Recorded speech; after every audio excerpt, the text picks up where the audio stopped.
बुद्धिमान राजा और न्यायप्रिय निर्णय। प्राचीन समय में राजा विक्रमादित्य, जो अपनी बहादुरी और बुद्धिमानी के लिए प्रसिद्ध थे, अपने राज्य में न्याय और करुणा के साथ शासन करते थे। एक दिन एक गरीब ब्राह्मण राजा के पास आया और न्याय की गुहार लगाई। ब्राह्मण की बैल की मृत्यु एक व्यापारी के नौकर के द्वारा अधिक भार लादने के कारण हो गई थी।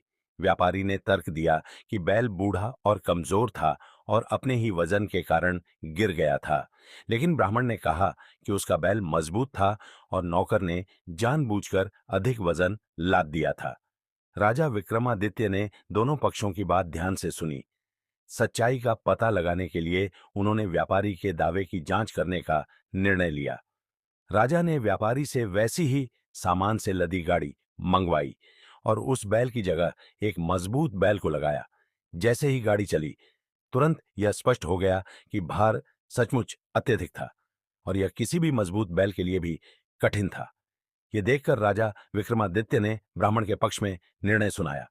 व्यापारी को ब्राह्मण को उचित मुआवजा देने का आदेश दिया गया। राजा विक्रमादित्य का यह निर्णय सभी को यह सिखा गया कि दूसरों के भरोसे और संपत्ति का फायदा नहीं उठाना चाहिए और सभी जीवों के प्रति करुणा रखनी चाहिए। कहानी से शिक्षा। यह कहानी हमें सच्चाई और न्याय के महत्व को सिखाती है। राजा विक्रमादित्य का निर्णय हमें यह भी सिखाता है कि एक समझदार व्यक्ति सभी तथ्यों को समझने के बाद ही निर्णय लेता है।